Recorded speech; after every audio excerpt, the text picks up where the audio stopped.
الحمد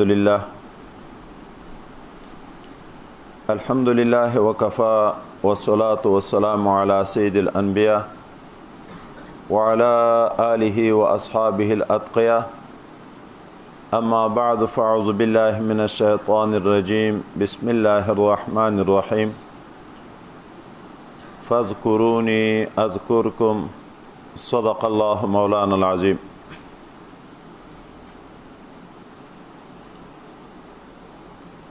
محترم مسلمانان ورونو،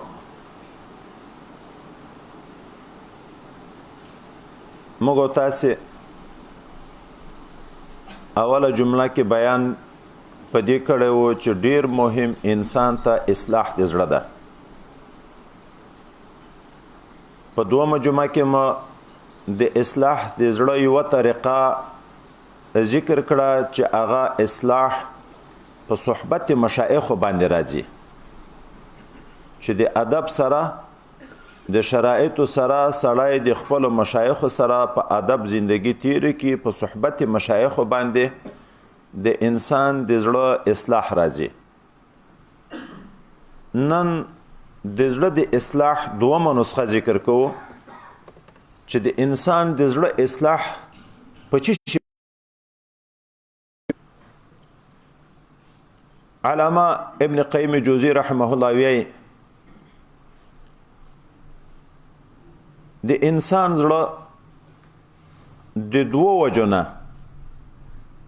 زنکیږي خیرانکیږي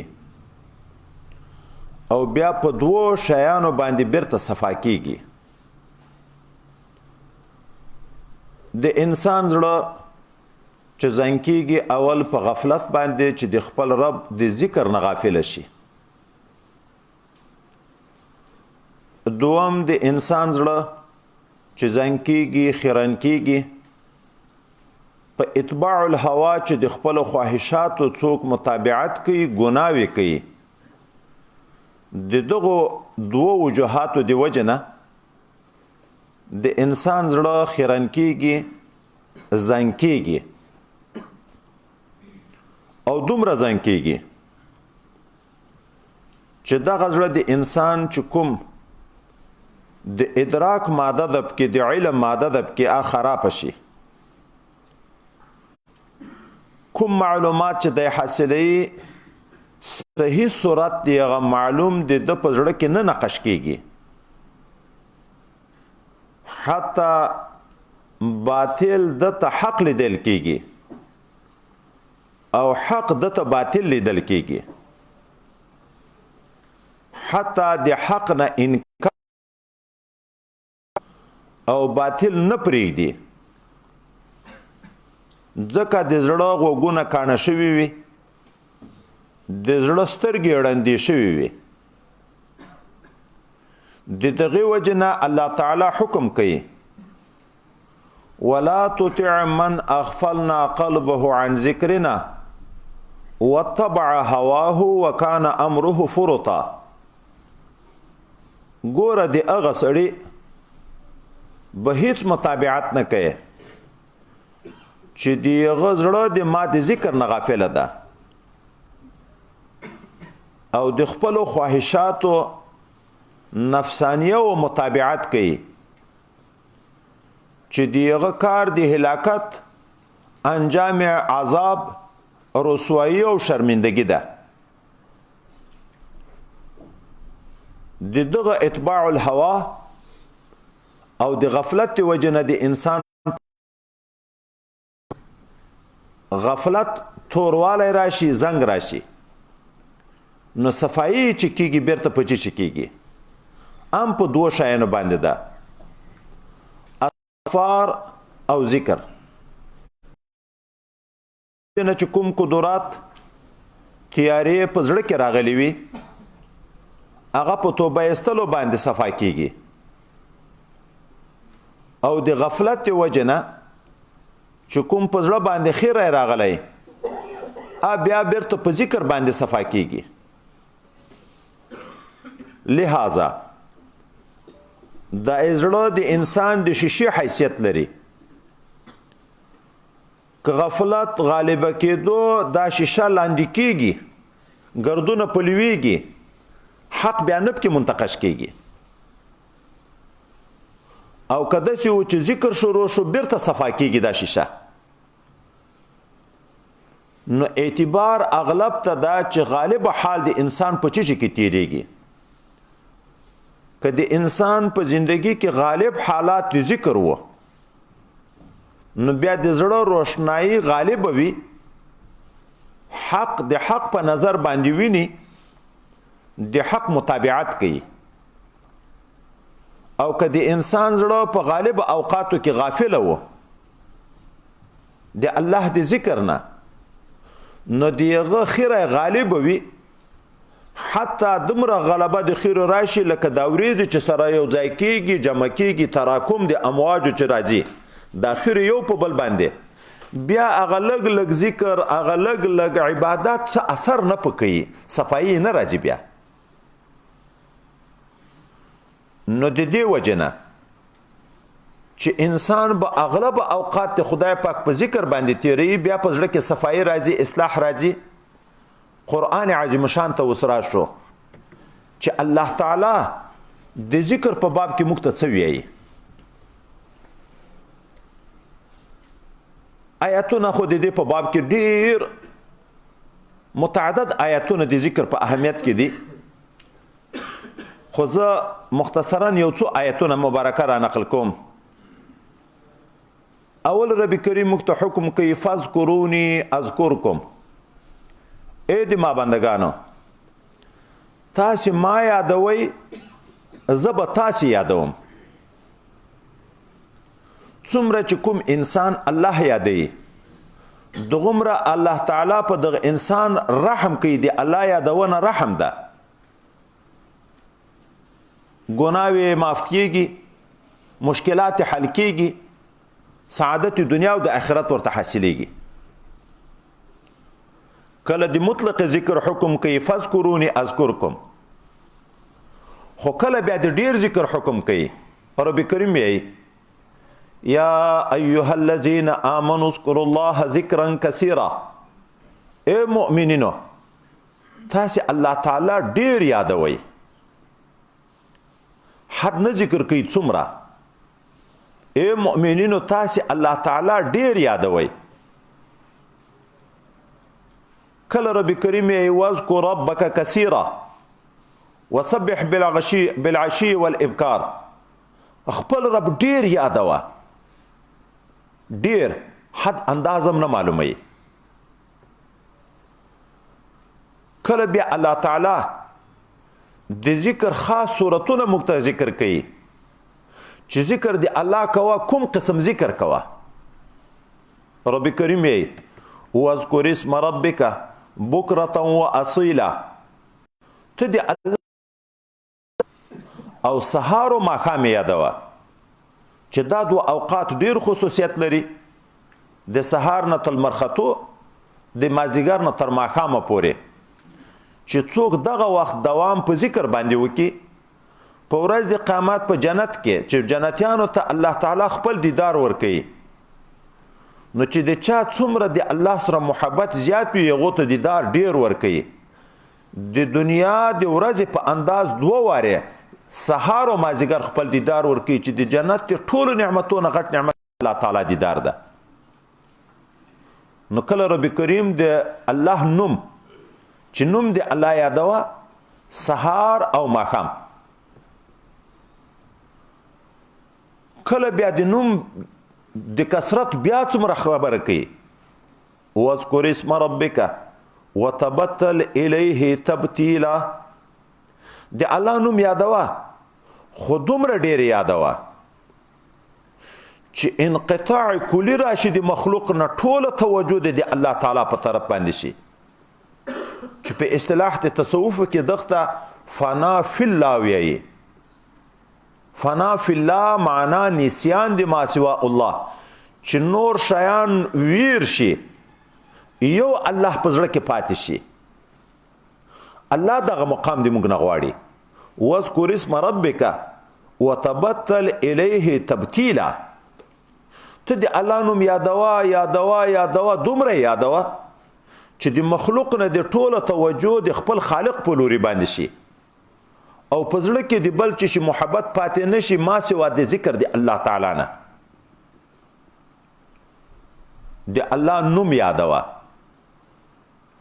د الله تعالی ډیر نومونه دي خو په نومو کې د الله لفظ د سلطان حیثیت لري، د اسم اعظم حیثیت لري.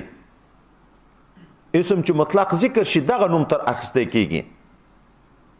ځکه حدیث مبارک کې راځي د مسلم شریف روایت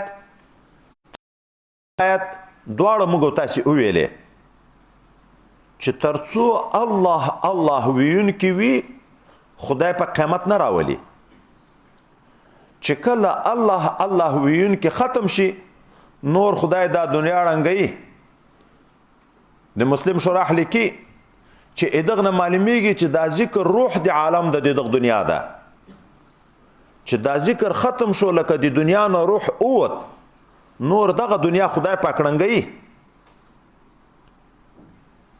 نو الله د ذکر د اسم ذات د دومره کثرت حکم کوي چې دومره ډیر یادوه چې د الله نه سوا نور هر څه د تا د زړه نه اوځي.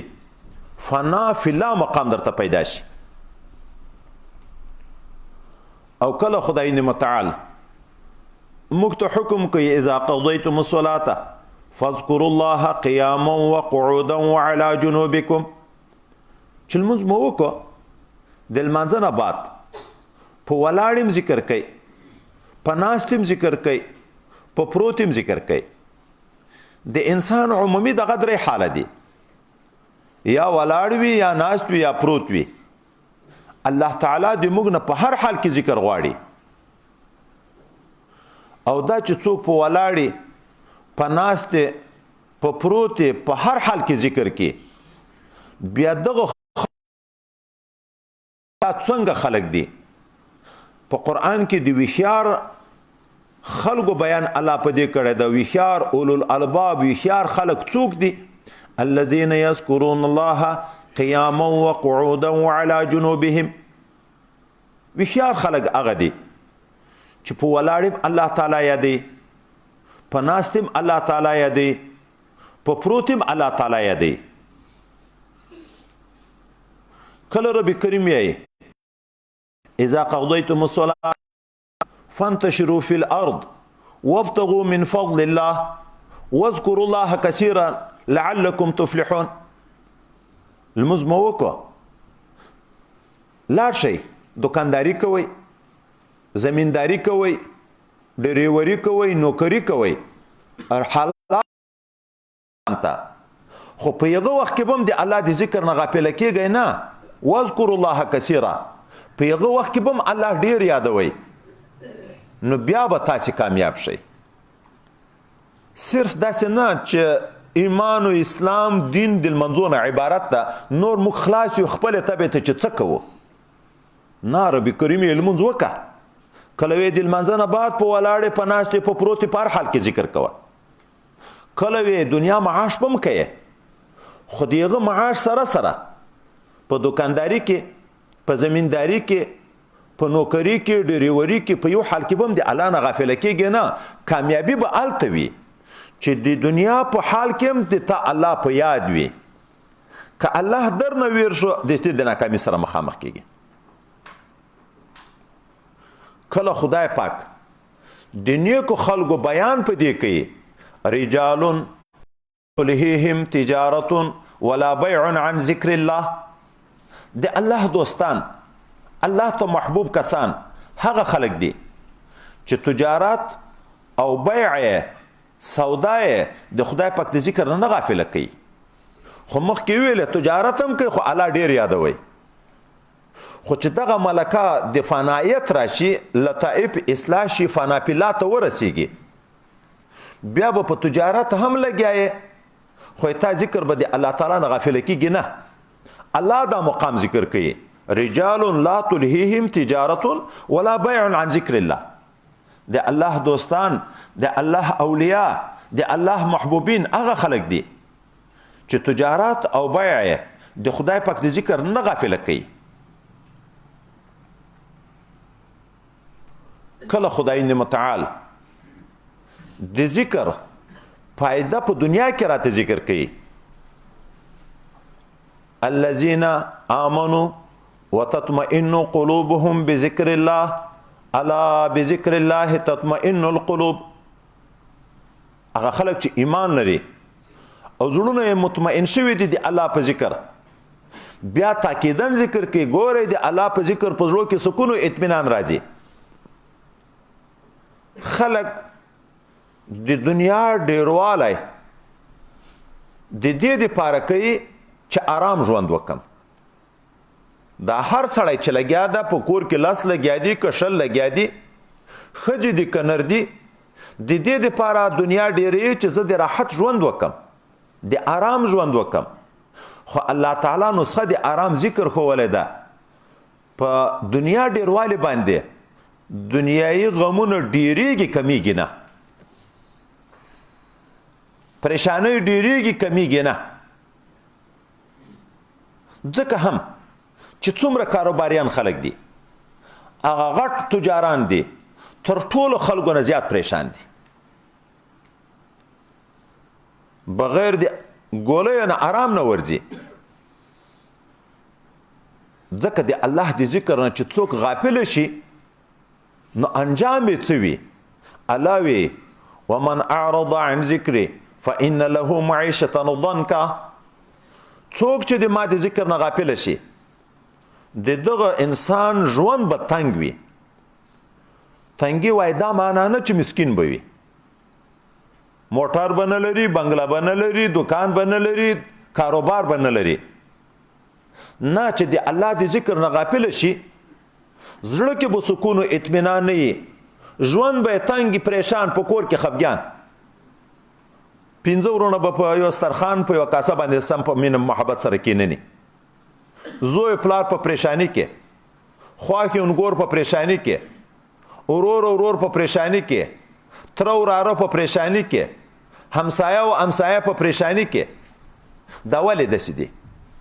هر څه ډیر دي چې مخکې 100 روپۍ چا درلودي اوس کروڑ لري، خو هغه د 100 روپیو د آرام ژوند اوس نشته ورته. دنیا ډیره شوه، د ډیروالی د دنیا د وجه نه د الله د ذکر نه غافله شوه. شپه ورځ لګیا ده په کاروبار، د ډیروالي په فکر، پلانکي کې ګټه ده، په پلانکي کې ګټه ده، په پراپرټي لګیا شه، په موټرو په کاروبار باندې لګیا شه، په یو بل تجارت لګیا شه. ذهن ټول وخت مشوش پریشان وي. نو الله وی د الله په ذکر په زړه کې سکون اطمینان پیدا کیږي. دا د الله تعالی په ذکر په زړه کې سکون ولې پیدا کیږي؟ دغه نقطه وای دا ده چې د الله په ذکر زړه صفا کیږي. زړه چې صفا شو د زړه سترګې خلاصيږي، بیا حق د حق په شکل ویني او باطل د باطل په شکل ویني. ګندګي چې څوک او پیژني چې ګندګي ده دغه نه بیا ځان ساتي. ګل او خوشبويي چې څوک او پیژني چې خوشبويي ده هغه ته ځان نږدې کوي. څومره چې انوارات الهیه شروع شي زړه ته، په هغه انوارات الهیه وکي دومره سکون او دومره خوند وي چې بیا د سړی نه ښځه م ویري، اولاد م ویري، دکان م ویري، موټر م ویري، یو شی پریشانۍ. د دغې وجه نه الله تعالی موږ ته حکم کوي چې ګورئ د دغه دنیا د وجه نه تاسې د الله د ذکر نه غافله نه شئ. یا ایها الذین آمنوا لا تلهیکم اموالکم ولا اولادکم عن ذکر الله. ای خلکو، ای مؤمنینو، ګورئ چې تاسې غافله نه کی، مشغوله نه کی، مالونه د تاسې او اولادونه د تاسې د ذکر د خدای متعال نه. دا اسباب د غفلت دي چې د دنیا سره د تعلق زیات شو، د اولاد سره د تعلق زیات شو، بیا د الله نه غافله کیږي. او چې د الله نه غافله شوي سکون لاړ ختم شو، محبت لاړ ختم شو، بیا همیش د پریشانۍ زندگی دی. او دا چې څوک دوام په ذکر وکړي او په دغه زړه کې سکون او اطمینان ورته پیدا شي، په دغه ذکر د خدای متعال کې فنایت ورته پیدا شي، په دغه ذکر د خدای پاک کې د الله د انواراتو مشاهده ورته شروع شي. د دغه ذکر په برکت باندې په آخرت کې به الله تعالی څه ورسره کوي. د ډیر ذکر تاکید کوي الله، په دنیا کې دا ثمره کوي چې په زړه کې سکون او اطمینان پیدا کیږي. د آخرت په باب کې رب کریم وایي الذاکرین الله کثیرا وذاکرات اعد الله لهم مغفرة واجر عظیم. څوک چې د الله ذکر ډیر کوي، نران کومې ښځې چې د الله ذکر ډیر کوي، خدای پاک د دغه سره دو انعام کوي. یو مغفرت ګناه ورته معاف کوي، دوم اجر عظیم په قیامت کې په جنت کې ورکوي. د انسان د زندگی مطلب دا ده چې داسې عمل وکړي چې د آخرت کامیابی ورته پیدا شي. دا مقصد د زندگی ده. او د دغه نسخه الله تعالی د ذکر په لګا باندې وښوه چې څوک ذکر ډیر کوي او لږ نه وښو ډیر وښو چې څوک ذکر ډیر کوي د دغه خلکو د پاره خدای پاک د مغفرت وعده ده چې ګناه ورته معاف کوي.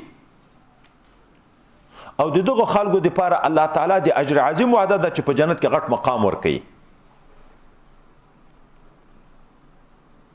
انسان که رښتیا غواړي چې د ما زړه اصلاح شي، نو ذکر باندې د دوام وکړي چې غالب اوقات په ذکر شي، بیا نورانیت غالبه کیږي.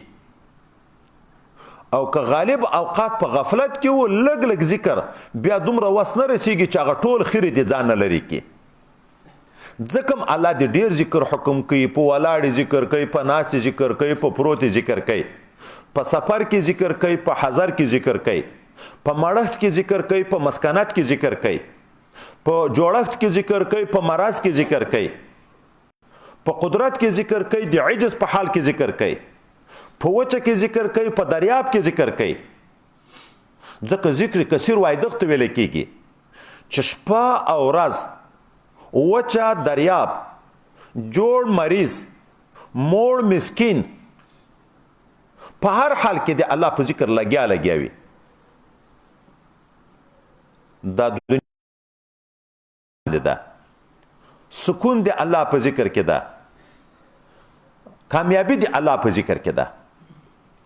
او د موږ د شرایطو د طریقت نه چې موږ ته خپل مشایخ کرام بیعت راکړي، نو د بیعت په شرایطو کې دوم شرط دا راته کې چې ذکر به ډیر کوي.